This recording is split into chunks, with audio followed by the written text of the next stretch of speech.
જનારું વ્યક્તિ તો પાછું ના આવો ને આવા આખો દાજી જેલો હતો મેં મારા હાથેથી ઊંચો કર્યો હતો હાથેથી એ 2014માં જ્યારે ઘટના થઈ ત્યારે 4:30 વાગ્યાના આસપાસ ઘટના થઈ. મારા ઉપર 5:30 વાગે ફોન આવ્યો ત્યાંથી કે બેન તમે અહીંયા ફટાફટ આવો. મેં કીધું શું થયું તે કે તમારા દિયર દાજી ગયા છે. મારા ભાઈને આગ લાગી ને તો મેં બચાવવા માટે બહુ પ્રયત્ન કરે પણ એ લોકોએ મેં 108 ફોન કર્યો ને તો એમને મારા જોડેથી ફોન ખૂંચવી લીધો.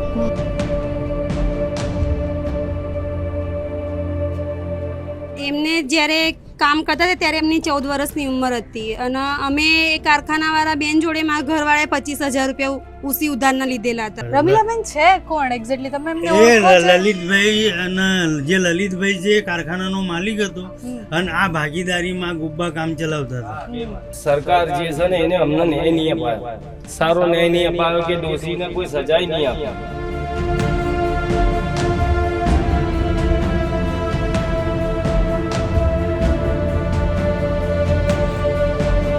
અમે પોલીસને કહેવા ગયા ને તાણે એ ટાઈમ ઉપર PSI હતો ને અમને ધમકી આલતો હતો. એ ટાઈમમાં અમને ધમકી આલતો હતો કે આ લોકોનું કશું તમે બાલ વાંકો નહીં કરી શકો ને અમે કહેવા જતા હતા, કેસ કરવા જતા હતા ને તો એ લોકો અમને મારવા આવતા હતા. એટલે તમને અહીંયા આજુબાજુમાં કાલે બ્લાસ્ટ થયું એની ખબર પડી હતી? અહીંયા અવાજ આવ્યો તો આ બધા પતરા બધું દિવાલો બી વાઇબ્રેટર મારી. છોકરાએ કઈ પથ્થર નાખ્યો છે. તમે બહાર આવીને જોવા લાગ્યા ને એકદમ ત્યાં આગળ એકદમ ધુમાડો નીકળવા લાગ્યો. અહીંની પોલીસ કશી કાર્યવાહી કરતી નથી, પૈસા કઈ નટી જાય છે બેન. અમને છે ને અમને સહાય જોઈએ બેન, અમને આનો ન્યાય જોઈએ, આનો ન્યાય જોઈએ.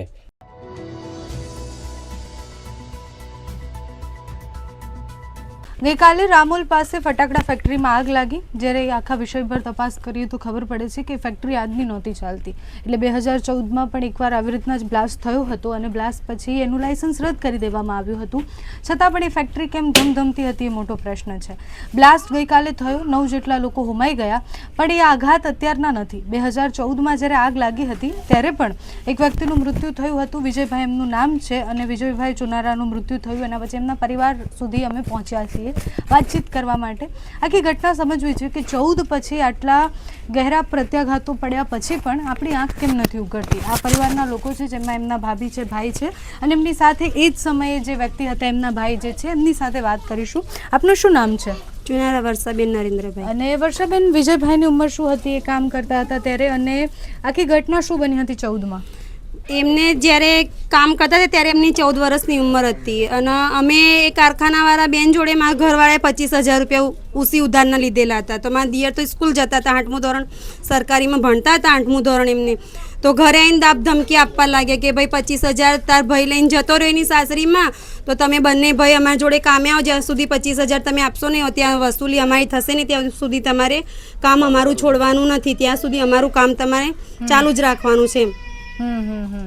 અને પછી ક્યારે એ કામ કરવા માટે જોડાયા ત્યાં પછી એમના ખુદના એ રમીલાબેનના છોકરો મેહુલ ડોડિયા ખુદે જ એમને એક્ટિવા પર બેસાડીને પ્રપોઝ કરીને કામે લઈને જતો હતો. બહુ જેકેના એક દિવસ મેહુલ ડોડિયા આવે, બીજા દિવસ જેકે આવે, બંને એમના છોકરા વારાફરતી આવે, વારાફરતી એમને લઈને જાય કામે. મેહુલ ડોડિયાને અને રમીલાબેનને તમે પહેલાથી ઓળખો છો? હા. ક્યાં રહેતા હતા, શું કરતા હતા, તમારો સંબંધ કેવી રીતના એમની સાથે? અમારે તો કશું એમની જોડે સંબંધ નહીં, ખાલી આજે અમને પૈસા પહેલા મારા ઘરવાળા એમને ત્યાં કામે જતા હતા, પછી મારા દિયર ગયા, પછી અમને ત્યાં પૈસા લીધા એટલે મને અહીંયા ગાળો ધમકી મને ઘરે આપવા હતા. ત્યારે હું એમને ઓળખતી, પછી મેં આ ઘરવાળાને પૂછ્યું, મેં કીધું આ બધા કોણ છે? કે હું કારખાને કામે જતો હતો, એ બેન ને એમના છોકરા છે. એ રીતના મારો એમનો પરિચય, બાકી કશું મારો એમના જોડે પરિચય નહીં. પછી આ આખી ઘટના જ્યારે 14માં બ્લાસ્ટ થયો ત્યારે તમને ક્યારે ખબર પડી અને જે તમારા દિયરનું મૃત્યુ થયું એ કેવી રીતના થયું ત્યાં? એ 2014માં જ્યારે ઘટના થઈ ત્યારે 4:30 વાગ્યાના આસપાસ ઘટના થઈ. મારા ઉપર 5:30 વાગે ફોન આવ્યો ત્યાંથી કે બેન તમે અહીંયા ફટાફટ આવો. મેં કીધું શું થયું તે કે તમારા દિયર દાજી ગયા છે. તો મેં કીધું કેટલા દાજી ગયા? કે ના મામૂલી હાથમાં થોડું દાજી ગયા છે, વધારે દાજ્યા નથી. મેં કીધું કઈ હોસ્પિટલે લઈને ગયા? તે કે અહીંયા વસ્ત્રાલમાં નાનું મેડિકલ જેવું હોસ્પિટલ છે, ત્યાં ગાડી લઈને આવ્યા છીએ, તો તમે અહીંયા આવો. તો અહીંયાથી કોણ લઈ ગયું હતું હોસ્પિટલ ત્યારે? મારા વચોટ દિયર છે ને, એમાં દિયર રિક્ષામાં લઈને ગયા હતા. એમને 108 ફોન કરવાનું કીધું મારા દિયરે વચોટે, પણ 108 ફોન કર્યા વગર એમને મોબાઈલમાં દિયો જોડેથી લઈને એમને સ્વિચ ઓફ કરી નાખ્યો. જેકી એન્ડ મેહુલે બંને થઈને મોબાઈલ લઈ લીધો મારા દિયાનો, એમને સ્વિચ ઓફ કરી નાખ્યો. ના કે 108 નહીં બોલાવાની, હું તને રિક્ષામાં લઈને જાઉં, એ રીતના કહીને આમના રિંગ રોડે લઈને રિક્ષામાં બેસાડી દીધા. તો અમને ખુદ લઈને ત્યાં ગાડી ગયા. તો અમે અહીંયાથી ત્યાં દવાખાને ગયા. તો મેં ડૉક્ટરને પૂછી, મેં કહું સાહેબ અહીંયા કોઈ દાજી ગયેલા માણસ આવેલા હતા? કે આ બેન આવ્યા હતા પણ એમને વધુ દાજી ગયેલા હતા એટલે અમે સિવિલમાં એમને મોકલી દીધા. અહીંયા એમની સારવાર થઈ નથી તો અમે ત્યાંથી સિવિલ ગયા. સિવિલમાં જોઈને જોયું તો ત્યાં 75-80% દાજી ગયેલા હતા, વધારે જેમ. પણ મેં ત્યાં આખી રાત ત્યાં દવાખાને રહ્યા. બીજા દિવસમાં દિયરનું મૃત્યુ થયું. પણ ત્યાં કારખાનાવાળા કશું અમને કોઈ સહકાર હાલવા પણ નહીં આવ્યા કે કોઈ દવા દારૂ અમને હેલ્પ પણ નહીં કરી કે એમને કોઈ સારું મેડિકલ પણ નહીં બતાવ્યું. અચ્છા, તો આ ઘટના બની ત્યારે તમે પણ ત્યાં જ હતા? હા, ત્યાં જ હતો હું. એટલે શું થયું હતું ત્યાં અચાનક જ આગ લાગી હતી બેન. ત્યાં એના મતે જ આગ લાગી તો હું મારા ભાઈને બચાવવા માટે બહુ બેદરકારી, એટલે કેવું બેન, ત્યાં કોઈ સુરક્ષા નથી, કશું ફાયર બ્રિગેડનું કશું સામાન નતો, કોઈ પાણીની સુરક્ષા નથી. એ છતાં બી મારા ભાઈને આગ લાગી ને તો મેં બચાવવા માટે બહુ પ્રયત્ન કરે.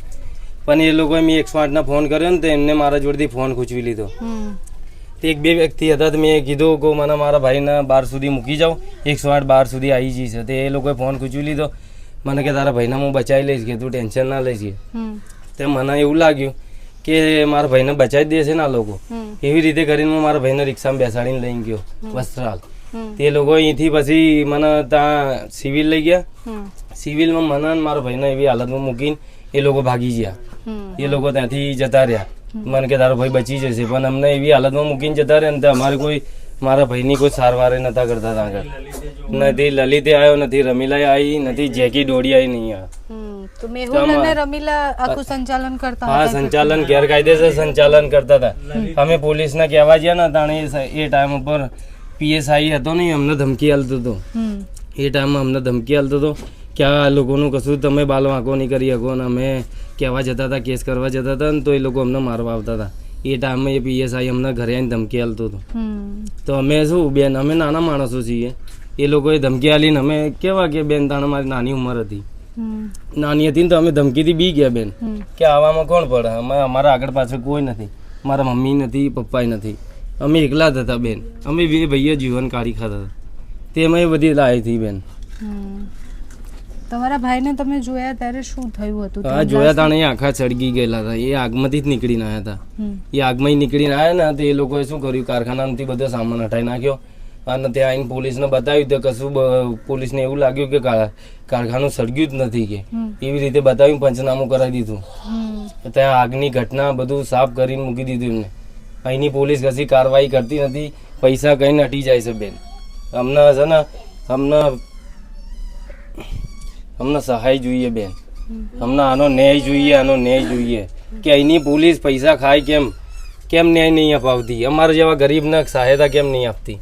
કેમ પોલીસની આંખો નહીં ઉઘડતી? એ સાહેબ ટાઈમમાં અમને PSI મારવા આવતો હતો. એ 2014માં PSI કે તમે ઘરે જતા રહો ને તો તમને મારીશ કે.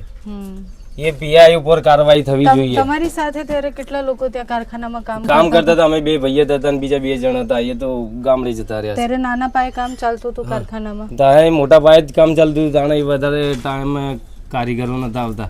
તાણે આવી રીતે ગેરકાયદેસર જ હતું. અમે પોલીસને જાણ બી કરી, અમે કેસ બી લડ્યા. કારીગર આવતા હતા ને ટાઈમે જતા રહેતા હતા, પણ આમની જોડે જે 25,000 લેવાના હતા ને એનું કરીને આમને એ લોકો રાત્રે 9 વાગે 10 વાગે એ રીતના મોકલો કરે.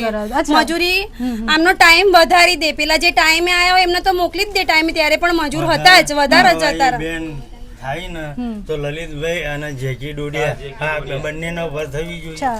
એ અમારી વિનંતી. અચ્છા, આ મેહુલ ડોડિયા ને એ ત્યારે કેટલી ઉંમરના હશે જ્યારે કારખાનામાં તમે જતા હતા કામ કરવા માટે? એ લોકો જવાના જ હતા. કઈ આવી તો એ લોકો ટેલેન્ટેડ છે, અમારા કરતા મોટા બેન. અમે કેવા કે આવી કેટલી મજૂરી આપતા ત્યાં બધાને? ત્યાં મજૂરી અમારે 70-80 રૂપિયા બેન. એટલા દિવસના 70-80 રૂપિયા? અમારા ઘરમાં ખાવાના પૈસા નહીં તો બેન અમે જઈએ તો અમે રાંધીને ખાઈએ. અમે એટલા નાના ખરેખર માણસો. 70-80 રૂપિયા આપતા? તાણે અમારી કોઈ એટલી બધી એ નથી. અમે આ છોકરા જેવડા નાના હતા. અત્યારે ખાસી અમારી એટલી બધી ઉંમર નથી. શું કામ કરવાનું હોય ત્યાં તમારે? ત્યાં ફટાકડા બનાવવાના, બોક્સ પેકિંગ કરવાનું, બારૂદ કરવાનું. એવી અમને જાણ ના પડે ને તો અમે એવું બધું કરતા હતા કે અમને એવી બધી જાણ નથી કે આ બહુ જોખમ કહેવાય. એ બધી અમને જાણ નથી અને એ કામ કરતા હતા અમે. અને અમારે કોઈ મમ્મી પપ્પા નતા હતા કે અમને શીખવાડે કે બેટા આ જોખમવાળું કામ ના કરશો, તો બી અમે એ કામ કરતા હતા. અમને કોઈ કહેનારું નહીં ને, અમે ના અમને આવી બધી જાણ નથી પડતી, પણ એ લોકોને જાણ છતાંય અમને અમારા જોડે એવું કામ કરાવતા હતા. એ જેકી ડોડિયા લલિતને. અચ્છા, આ આખી ઘટના પછી તમે ક્યાં ક્યાં ગયા ન્યાયની વાત કરવા માટે કે પછી તમે? હું કોર્ટમાં ગયો છું મેડમ. કોર્ટમાં જે સમન આજથી 2 વર્ષ સુધી સમન આવતું હતું, હવે તો સમન બી નહીં આવતું કે નહીં કોર્ટમાં બોલાતા. 2 વર્ષથી બધું દાબી દૂબી રાખ્યું છે, કોઈ અમને ન્યાય કે કશું અમને વળતર મળ્યું નથી. સરકાર તરફથી ન્યાય નહીં મળતો. અને પોલીસ ચોકીમાં ગયા હતા, સોલંકી સાહેબ કરીને હતો આજથી 13 વર્ષ પહેલા, 12 વર્ષ પહેલા, કે એને ઉપર એમના દાવ ધમકી. રમીલાબેન પણ પૈસા માંગતા નહીં, રમીલાબેનને હેરાન ના કરતા. રમીલાબેન છે કોણ એક્ઝેક્ટલી? તમે એમને એ લલિતભાઈ, અને જે લલિતભાઈ છે એ કારખાનાનો માલિક હતો, અને આ ભાગીદારીમાં ગુબ્બા કામ ચલાવતા હતા. અને હવે એમના દીકરાએ અને એને ભાગીદારીમાં અત્યારે એના દીકરા એના નામે લાયસન્સ. ઘટના તો ત્યાં જ બની છે જ્યાં મારો ભાઈ એક્સપાયર થયો છે, ઘટના ત્યાં જ બની, એ જ જગ્યાએ બની. અને આ જ મહિનો 7મો મહિનો જ છે બેન. 7મા મહિનામાં જ મારા ભાઈની ઘટના બનેલી છે. એ તમે કાગળમાં એની જુબાની લખેલી છે. જુલાઈ મહિનામાં જ એમને અચ્છા એમની જુબાની છે. એમની જુબાની છે. અચ્છા, કેટલા દિવસ સુધી એ સારવાર હેઠળ એક રહ્યા જ દિવસ એક જ દિવસ. 14 તારીખે એમને એડમિટ કર્યા, 14 તારીખ રાત્રે 8:30-9 વાગતા, અને 15 તારીખે એમને બપોર 2-3 વાગ્યાના આસપાસ એમને એક્સપાયર થઈ ગયા. 8મા ધોરણમાં? હા, ધોરણ 8માં ભણતા હતા. એની જે જુબાની લખેલી છે તમે કેમેરામાં દોરાઈ દો. હા, એટલે એમાં સ્પષ્ટ એવું લખેલું જ છે કે મારું નામ ભૂપેન્દ્રભાઈ ભોપાભાઈ છે. આ કોનું છે? મારા સસરા. સસરાનું છે. અચ્છા, અને એમની ઉંમર 50 વર્ષની હતી ત્યારે, એટલે એ ત્યારે એમને લખાવી છે આ જુબાની. હા, એટલે જુબાની તો મેં લખાઈ. હા, પણ આમાં નામ ત્યારે મારા સસરા જીવિત હતા ને, એટલે એમના કેમ કે છોકરા તો એમના જ ગણાય, એટલે મારા સસરાને બોલાવીને એમની રીતથી આ એમનું નામ છે મારા સસરાનું. એટલે આમાં બહુ સ્પષ્ટ બધું જ લખેલું છે. જે રીતના પરિવારે વાત કરી કે કેટલા 50-60 રૂપિયા 70 રૂપિયાની મજૂરી એ જતાં માણસની કિંમત કોણ કરે? એટલે અત્યારે બીજે 9 લોકોના મૃત્યુ થયા છે, એમના જીવનની કિંમત કેટલી? આટલા 12 વર્ષ પછી સમજો કે એનાથી ડબલ પૈસા આપ્યા હશે કે એનાથી વધારે આપ્યા હશે, 200-300 રૂપિયા આપતા હશે, 500 રૂપિયા આપતા હશે, માન્ય 1000 રૂપિયા બી આપતા હોય એને મજૂરી માટે, તો એક મજૂરના જીવનની કિંમત માત્ર 1000 રૂપિયા છે. માણસ બળીને ભરથું થઈ જાય અને માણસ જે સ્થિતિમાં હોય, એટલે હું સિવિલ હોસ્પિટલ જઈને આવી, જે લોકોને હોસ્પિટલમાં દાખલ કર્યા છે એ લોકોની સ્થિતિ શું હશે? એમાં પાયલ ડામોર છે, અજય ડામોર છે, બધા જ એકદમ આદિવાસી વિસ્તારમાંથી આવે છે સામાન્ય મજૂરી કરવા માટે અહીંયા. અને જ્યારે એ મજૂરી કરતા હોય, એ લોકોએ વાંચ ગામ લખાવ્યું છે. મેં વાંચ ગામમાં પણ પતો લગાવ્યો તો એમનું એવું કહેવું છે કે વાંચ ગામમાં કેટલાય ટાઈમથી ફેક્ટરીઓ બંધ છે અને એના માટે આ બધા જ લોકો મજૂરો અહીંયા કામ કરવા માટે આવ્યા હતા ને, એટલે એ વાંચ ગામ લખાવે છે. બધા મોટાભાગે આદિવાસી વિસ્તારમાંથી આવતા લોકો છે જે અહીંયા આવીને મજૂરી કરતા હોય છે, પોતાના પેટ માટે કામ કરતા હોય છે. એમના જીવની કિંમત કોઈ નથી કરતું, એમના સેફટીનું ધ્યાન કોઈ નથી રાખતું. આવા અનેક લોકોના મૃત્યુ થઈ જાય. એટલે ડીસામાં આપણે જોયું છે કે કેવી રીતના લોકો ત્યાં ફેક્ટરીમાં કામ કરતા હતા, કે પછી એના પછી કપડવંજમાં જે થયું. અહીંયા આવ્યા તો મને નથી ખબર કે 50-60 રૂપિયાની મજૂરી માટે માણસનો જીવ કોઈ એની કિંમત જ નથી. એટલે એક 14 વર્ષનો છોકરો જે આશાસ્પદ છોકરો હતો, જે પોતાના પરિવારને ક્યાંય લઈ જઈ શકતો હતો, એનું મૃત્યુ થાય છે. કોના કારણે?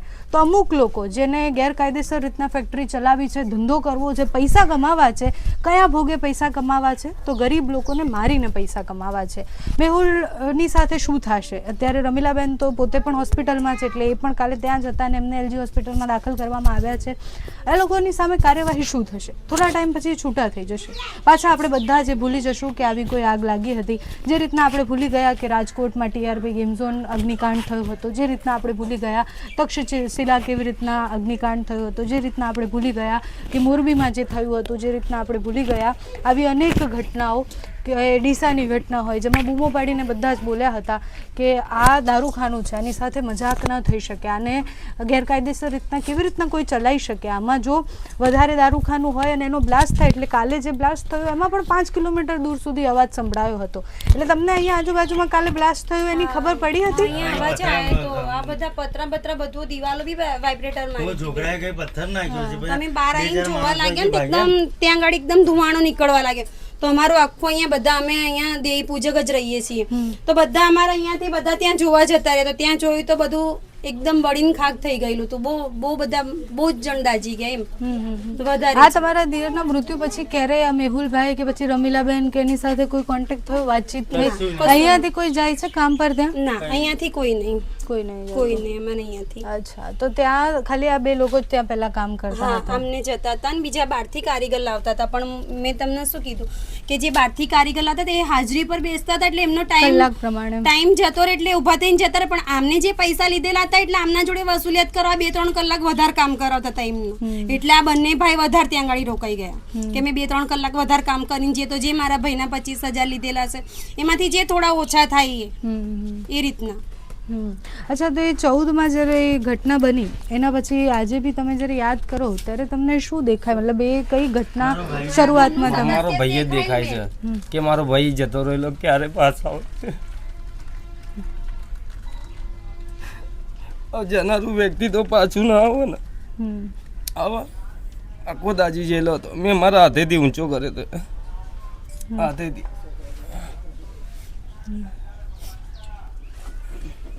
એક દિવસ સારવારમાં હતા ત્યારે કઈ વાતચીત કે કઈ થતું હતું? કારણ કે એમને સ્થિતિ ખરાબ હતી, કન્ડિશન તો? ના બેન, એવી કન્ડિશન ખરાબ હતી તો ડૉક્ટર સાહેબ અમને જવાય નતા દેતા અંદર એન્ટ્રી નતા આપતા કે ના કે એની હાલત નથી સારી, તમે અંદર ના જશો. તાણ અમને કશી રીતે સહાયતા મળી નથી બેન. ના પોલીસે સહાયતા આપી અમને કે ના કોઈ વ્યક્તિ અમને સહાયતા આપી. મકાન માલિક લલિતભાઈ અમને જોવા, લલિતભાઈ અને રમીલાબેન બે ત્યાંથી નાહી ગયા બેન. મારા ભાઈની એવી હાલત છોડીને અને એ લોકો જતા રહ્યા. જેકી ડોડિયા છે ને એ ત્યાંથી જતો રહ્યો અને થોડા દિવસ પછી એવી વાત કરી કે તમારથી તો કશું નહીં તૂટે, કે તમારથી થાય એ કરી લો, કે પોલીસનું બધું અમારા હાથમાં જ છે. કે તો અમારું એક જ કહેવું છે કે પોલીસ એમના હાથે ખરીદી લીધેલા છે બેન, તો અમારા જેવા ગરીબની સહાયતા કરશે કોણ કરશે? લલિતભાઈ જેકીભાઈ આવું ધમકાવતો અમને ધમકી હાલતા હતા આવી રીતે, તમારું કોઈ કશું નહીં કરી લે. એટલે તમે વિચારો કે એક માણસે પોતાનો ભાઈ પોતાની સામે સળગતો જોયો છે અને સૌથી અઘરું એ હોય છે નહીં મળ્યો બેન અમને. સરકાર જે છે ને એને અમને ન્યાય નહીં અપાયો, સારો ન્યાય નહીં અપાયો કે દોષીને કોઈ સજાય નહીં આપી. દોષી ખુલે આમ ખુલ્લે લોકો આજે મર્યા એના કારણે. જો ત્યારે જાગ્યા હોત, ત્યારે એને સજા આપી હોત.